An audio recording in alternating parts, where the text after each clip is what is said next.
Good evening everyone, good evening to all. So आज जैसे कि मैंने लास्ट वीडियो में बताया था कि हम अपनी एक प्लेलिस्ट स्टार्ट करने वाले हैं स्पेशल एजुकेशन। ये वीडियोस पीआरटी और टीजीटी दोनों के लिए ही बहुत ज़्यादा हेल्पफुल रहेंगी। तो आज की हमारी जो पहली वीडियो है वो है हिस्ट्री ऑफ स्पेशल एजुकेशन को लेकर के, यानी कि स्पेशल एजुकेशन का जो कॉन्सेप्ट है वो हिस्ट्री में आया कहाँ से और सबसे पहले इसके बारे में किस किस ने बात की थी। तो इसमें जितनी भी चीज़ें होंगी वो बहुत ज़्यादा इंपॉर्टेंट होंगी। आप वीडियो को पॉज करके नोट्स बना सकते हो अपने, जो आपके फर्दर यानी कि आगे फ्यूचर में आपको काम आएंगे, और रिवीजन कर लेना क्योंकि लाइन टू लाइन यही चीज़ें यूज़ होती हैं। चलो विदाउट एनी डिले स्टार्ट करते हैं अपनी video. Early roots of special education. Basically special education की बात कब से स्टार्ट होती है और कहाँ से? From ancient time through the 18th century, individuals with disabilities were often marginalized, institutionalized or left to the care of religious organization। यानी कि जो एंशंट टाइम पीरियड की बात है 18th सेंचुरी के आसपास, जो डिसेबल बच्चे थे यानी कि जो डिसेबल होते थे, या तो उन्हें मार्जिनलाइज कर दिया जाता था सोसाइटी से, यानी कि बिल्कुल अलग कर दिया जाता था मेन स्ट्रीम से, या फिर उन्हें कुछ पर्टिकुलर इंस्टीट्यूशंस को दे दिया जाता है, और उनके जो टेक केयर है यानी कि उनकी जो देखभाल वगैरह है वो कुछ रिलीजियस इंस्टीट्यूशन ऑर्गेनाइजेशंस को दे दी जाती। In ancient Greek and Rome, those with physical or mental differences were frequently abandoned or excluded from society।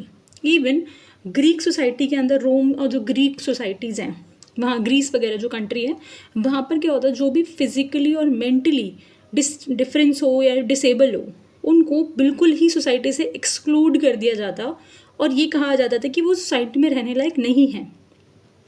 During the middle age, care shifted to monasteries and asylum through conditions remain poor. यानी कि धीरे धीरे middle ages तक आते आते ये जो conditions हैं वो थोड़ी सी तो ठीक हुई, लेकिन मोनास्ट्रीज जहाँ पर साधु संत और महात्माज रहते हैं, मोनास्ट्रीज मठ वहाँ पर, और आश्रम्स जो होते हैं उनको दे दी गई इन लोगों की देखभाल की रिस्पॉन्सिबिलिटी, लेकिन उनकी जो कंडीशन है फिर भी बेकार ही रही थी। By the 17th and 18th century, reformers began questioning segregation, laying the groundwork of formal special education।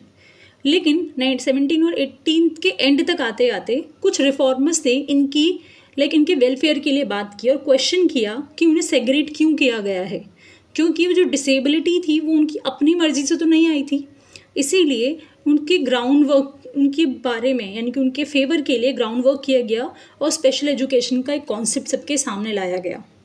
So reformers के बारे में आपको भी पता होगा, रिफॉर्मर्स वो लोग होते हैं जो सोसाइटी के अंदर चेंजेस लेकर आते हैं in a positive way. Okay, now move to the third slide. अब यहाँ पर कुछ मेजर स्टेप्स जो थे, pioneer steps of the special education, वो देख लेते हैं। आप इन टर्म्स को, यानी ये जो लाइन्स हैं इन्हें आप अपनी नोटबुक में लिख लेना वीडियो को पॉज करके। ये एज इट इज़ एग्जाम में आपके पूछी जाएंगी कि वर्ड नॉर्मलाइजेशन किसने यूज़ किया था पहले, ठीक है। तो ये जो नॉर्मलाइजेशन वर्ड है वो सबसे पहले यूज़ किया था बेनेट डिजे ने 1969 में। He is credited with coining the term normalization, which emphasized providing people with intellectual disability। Actually ये जो वर्ड है नॉर्मलाइजेशन, ये वर्ड यूज़ किसके लिए गया था? जो इंटेलेक्चुअल डिसेबल बच्चे हैं उनकी लाइफ को नॉर्मल बच्चों की तरह ही एवरीडे वो लोग लिविंग जो है उनकी सेम जितना हो सके उतना पॉसिबल वे में रेगुलर सर्कमस्टांसेस, यानी कि सोसाइटी में जैसे रेगुलर सब लोग रहते हैं वैसे ही उन लोगों को भी रखा जाए। फिर उसके बाद नेक्स्ट नाम है यहाँ पे वॉल्फ बेंसबर्गर 1972 की बात है ये। इन्होंने ये जो टर्म है नॉर्मलाइजेशन, ये यूएसए में इसको बहुत ज़्यादा फेमस किया। He popularize this term of normalization within the United States, expanding the theory into the principle of social role and valorization. तो ये जो वर्ड है नॉर्मलाइजेशन, ये यूएसए में सबसे पहले वेल्सबर्गर ने यूज़ किया था ताकि लोगों को पता चले स्पेशल एजुकेशन के बारे में कि उनको भी नॉर्मल लाइफ जीनी चाहिए, यानी कि उनको भी नॉर्मल लाइफ आप दे सकते हैं। नेक्स्ट है Philippe Pinel introduce moral treatment and unchange mentally ill person. So basically ये एक फ्रेंच फिजिशियन थे जिन्होंने मॉरल ट्रीटमेंट के बारे में बात की। इन्हें he is famously known for unchaining mentally ill person, यानी कि उन्हें ना चेन से बांध के रखा जाता था पहले पुराने टाइम में। जो मेंटली इल बच्चे थे उन्हें, या पर्सन है, उनको ना चैनों में बांध कर एक जगह रखा जाता था। तो लोग कहते थे इन्हें बांध कर क्यों रखा जाता है, तो फिलिप ने इन चीज़ों के बारे में बात की कि आप इन्हें चैन में मत बांध के रखो, इनको बल्कि थोड़ा सा मॉरल वैल्यूज़ और इन सब चीज़ों से अगर बहुत केयर करोगे तो ये नॉर्मल लोगों की तरह ही बिहेव करेंगे।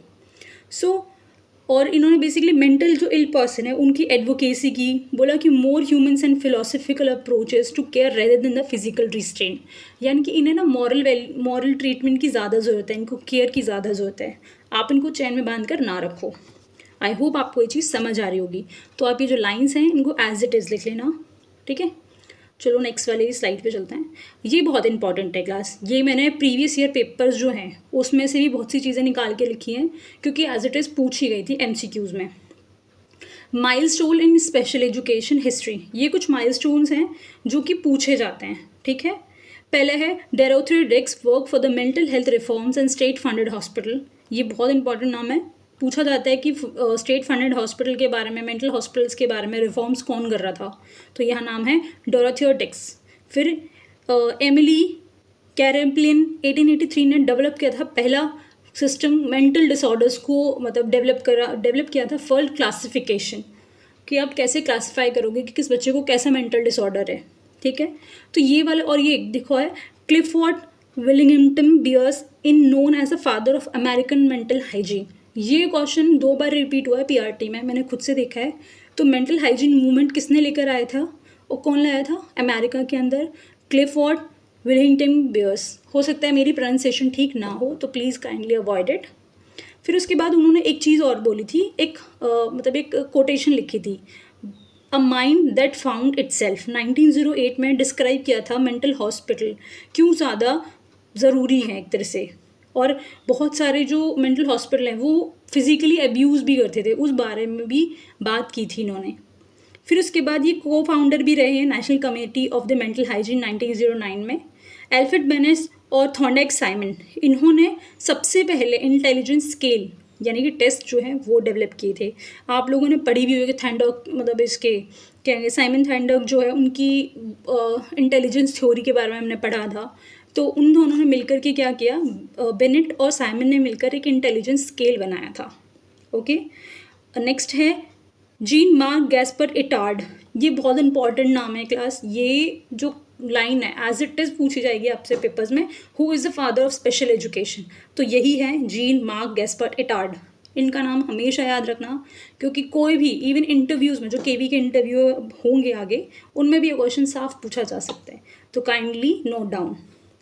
नेक्स्ट जो है evaluation of law and policies. अब ये जो लॉ एंड पॉलिसीज़ हैं ये बहुत ज़्यादा इंपॉर्टेंट हैं, क्योंकि लॉ एंड पॉलिसीज़ जो हैं वो पूछ ली जाती हैं MCQs में, डेट पूछ ली जाती है, ईयर पूछ लिया जाता है। तो 1817 में America school for the deaf founded first institution for disable student, disable बच्चों के लिए पहला डेफ स्कूल बनाया गया था अमेरिका में 1817 में। ये पूरी क्रोनोलॉजी है जो फॉलो करती आ रही है, यानी कि पास से अभी तक क्या क्या चेंजेस आए हैं, कैसे कैसे चेंजेस आए हैं, वो सारी चीज़ें लाइन टू लाइन दी हुई हैं। 1954 में Brown versus Board of Education establish equal access principle extending students with disability, यानी कि इक्वल एक्सेस प्रिंसिपल के बेसिस पर स्टूडेंट विद डिसेबल्स को इक्वल मतलब एजुकेशन के वो मिले अपॉर्चुनिटीज़ उसके लिए। फिर उसके बाद 1975 में education for all handicapped children act आया था, guarantees free appropriate public education for all children with disability. 1975 के अंदर ऑल हैंडीकैप्ड चिल्ड्रंस एक्ट आया था, ठीक है, जो गारंटी करता है सभी स्टूडेंट्स को जो डिसेबल हैं उनको अपॉर्चुनिटी देता है उनको एजुकेशन की। 1990 ये बहुत इंपॉर्टेंट ईयर है, पूछा जाता है IDEA, ये एक्ट है, कई बार एग्जाम्स में पूछा गया, individual with disability education act. ये कुछ इंपॉर्टेंट एक्ट्स हैं जो लाइन टू लाइन पूछ लिए जाते हैं किसमें, एग्ज़ाम्स में। अब यहाँ पे 1990 में क्या हुआ था, American with disability act ADA, इसके बारे में पूछा जाता है। आपकी कुछ इंपॉर्टेंट जो बुक्स होती हैं आजकल, मतलब जैसे मार्केट्स में आप बुक देखोगे उसमें ये गिवन है। फिर 2004 में IDEA रीऑथराइज्ड हुआ इसके अंदर बोला गया था कि कोई भी स्टूडेंट जो है वो पीछे नहीं रहना चाहिए और रेज़ करनी है, अकाउंटेबिलिटी होना चाहिए कि स्पेशल एजुकेशन में सभी बच्चे आएँ, जितनी भी डिसेबिलिटीज़ हैं सबको कवर किया गया। और आपको पता है RPWD एक्ट आया था 2016 के अंदर, आपको पता ही होगा। उसमें क्या किया गया था, 21 डिसेबिलिटीज़ के बारे में बात की गई है आज के टाइम में। पहले सिर्फ 7 और 8 थी, आपको भी पता होगा, लेकिन अब बढ़ाकर 21 डिसेबिलिटीज़ कर दी गई हैं। चेंजिंग फिलॉसफीज़, अब ये जो क्वेश्चन है, ये जो लाइन्स हैं आप एक बार रीड कर लेना, ठीक है। मतलब फ़िलॉसफी पहले कैसी थी और अब कैसी है, पहले लोग क्या सोचते थे और अब क्या सोचते हैं। पहले सेग्रेगेशन की और इंस्टीट्यूशनाइजेशन की पॉलिसी थी, लोगों को सेग्रेट किया जाता था, जो डिसेबल स्टूडेंट थे या बच्चे थे या फिर पर्सन थे उन्हें मेन स्ट्रीम से अलग रखा जाता था। कहा जाता था इन्हें कस्टडी की ज़रूरत है, ना कि इन्हें रेगुलर लाइफ की ज़रूरत है। फिर उसके बाद अब धीरे धीरे लोगों का माइंडसेट चेंज हुआ, फिर इंक्लूजन के बारे में बात होने लगी, राइट्स के बारे में बात होने लगी कि ये लोग भी हमारी ही तरह नॉर्मल हैं और इनको भी नॉर्मल ही एजुकेशन दी जा सकती है with the help of some assistive tools and other supports. Modern special educator practices, अब देखो आप लोगों ने IEP के बारे में पढ़ा ही होगा अपने, जब आप DED या BEd की होगी तो उसमें IEP इंडिविजुअलाइज एजुकेशन प्रोग्राम्स के बारे में पढ़ा होगा कि वो कैसे किए जाते हैं। Provide tailor learning goals and support services for each student, inclusion and mainstream. Classroom ensures students with disabilities learn alongside their peer in general education setting. So basically जो रेगुलर टीचर्स हैं वो ट्राई करते हैं कि class के अंदर जो special students हैं उनको कुछ इंडिविजुअलाइज एजुकेशन प्लान दिए जाएं ताकि उन्हें अलग से सपोर्ट मिल सके और रेगुलर क्लासरूम्स में नॉर्मल बच्चों के साथ बैठकर पढ़ सकें। असिस्टिव टेक्नोलॉजीज़ के बारे में आपको पता होगा, जितनी भी डिसेबिलिटीज़ हैं उन सभी डिसेबिलिटीज़ के लिए अलग अलग असिस्टिव टेक्नोलॉजीज़ डेवलप हो गई हैं। जैसे जैसे टेक्नोलॉजी डेवलप हुई है वैसे वैसे इनके ही असिस्टिव टूल्स डेवलप हुए हैं। यहाँ पर कुछ एग्जाम्पल भी दिए हुए हैं। Screen readers to communication devices, empower student with diverse needs, differential instruction, दिख रहे होगा आपको। Okay, so now move further. Challenges and future directions, ये एक बार आप रीड कर लेना, मतलब नॉर्मली लाइन दी हुई है। आगे देखते हैं समरी एंड रिफ्लेक्शंस। अब एक चीज़ बताती हूँ मैं आपको, इस वीडियो के लास्ट वाला जो पेज है वो सबसे ज़्यादा इम्पॉर्टेंट है, जस्ट बिकॉज वहाँ पर कुछ एग्ज़ाम ओरिएंटेड फैक्ट्स लिखे हुए हैं, उन्हें आप अपनी नोटबुक में ज़रूर लिख लेना। इसीलिए कह रही हूँ ये वाली वीडियो पूरी देख लेना आप। The history of special education reflect a remarkable journey from exclusion and institutionalization to inclusion and empowerment. Legal frameworks such as IDEA and ADA have been pivotal and securing the rights of individuals with disabilities. तो ये क्या है, ये चीज़ बता रही है, ये reflection है, यानी कि हमारा समरी है कैसे चीज़ें चेंज हुई, रिमार्केबल जर्नी है ये एक्सक्लूजन से इंक्लूजन तक की, कौन कौन से मेजर स्टेप्स लिए गए, किसने स्पेशल एजुकेशन के बारे में बात की, सभी चीज़ें हैं, ठीक है।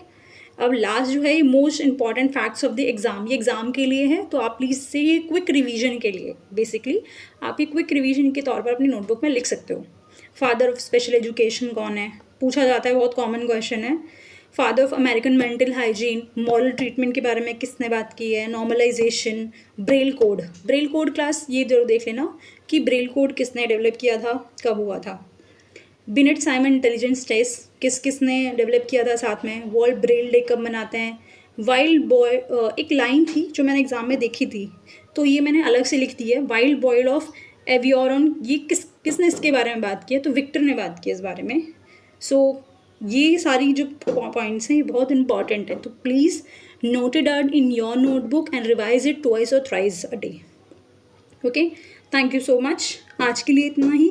अगर आपको ये वीडियो अच्छी लगी और यूज़फुल लगी हो तो please like, comment and subscribe ज़रूर करो और मोर फर्दर वीडियोज़ के लिए मुझे बता देना। Thank you so much, bye bye.